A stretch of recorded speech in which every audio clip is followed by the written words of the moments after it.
5 seconds to go.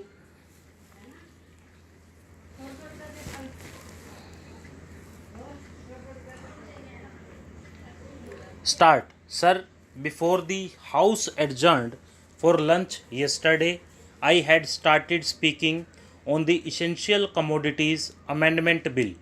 I have got here with me the bill as introduced.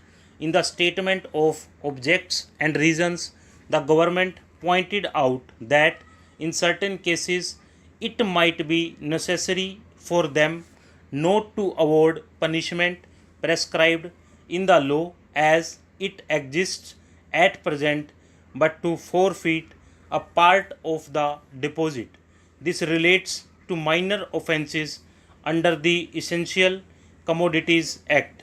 I can quite understand this, and generally, therefore, nobody would oppose this thing, but the question that I wish to raise in this connection before the House is the manner in which this act is being implemented by the government and also by the state governments. I mention the state governments because here is a measure which is sponsored by the Ministry of Food and Agriculture, and in regard to many aspects of which I believe the central government has concurrent jurisdiction, but much is left to the states. Our experience has been, especially in the state from which I come, namely West Bengal, that this act is not implemented properly by the state authorities because of various connections of certain people high up with the big business and others indulging in speculation, hoarding, and so on. The result has been that whatever should be done had not been done. The central government has got powers under this act to make rules, to give directions to the states, and to supervise the manner in which the particular measure is administered by the states. We found that much that should have been done was not done. What is the use of talking about punishment of the small fry? Certainly, if they are guilty, they have to be punished, and the smaller the fry, the minor should be the punishment. I agree there, but the point is that the act is not properly implemented. We should like to know from the government as to how many cases have been started under the Essential Commodities Act. We know that food grains had been hoarded, speculation had been indulged in, stocks had been removed from one state to another surreptitiously by unfair and illegal methods. These should have attracted the attention of the Essential Commodities Act. The act was passed in this parliament with a view to putting a check on speculative rise in prices. When it came to the question of practical implementation of this measure, we found that the government had failed. Now, government should say something about it. When government seeks to amend an act, it should tell us as to how the parent act, which is proposed to be amended, has been implemented. Is it the contention of the government that difficulty arises because this particular provision is not there in the act?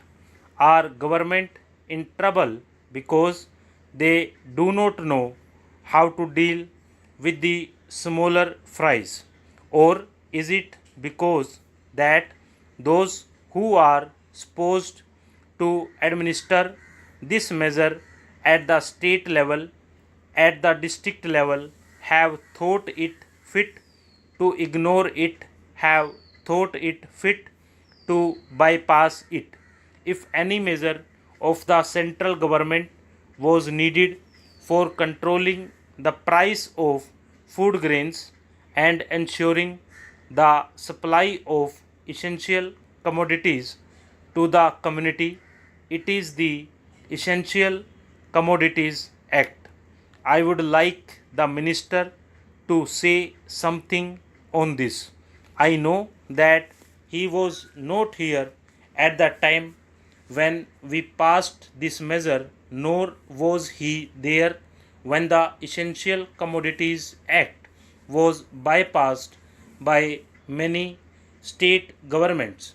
In the past, we had drawn the attention of the minister to this problem, and that minister is now happily going to be the president of the Uttar Pradesh Congress Committee. But here I would like to ask the minister who has stepped into his shoes as to what he is doing in order to see to the proper implementation of this act. How many prosecutions have taken place? The small people, of course, should be dealt with very mildly. I agree and I support the measure, but taking the law as it is today without this amendment, it empowers government to deal very effectively so far as the provisions of the law go with the big traders, wholesalers and profiteers. I would like to know as to how they have dealt with them. How many are in jail today? How many have paid fine? How many have suffered imprisonment? How many licenses have been cancelled as a result of mole practices, corruption, profiteering, and so on, all of which are provided for under this bill. We are entitled to know. Take us into your confidence in regard to this matter. I say, from whatever knowledge we have, that very few have been prosecuted under this act.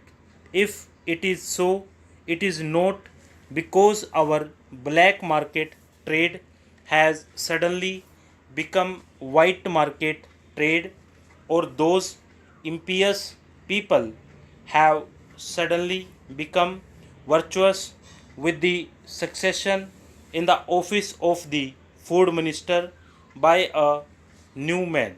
Stop.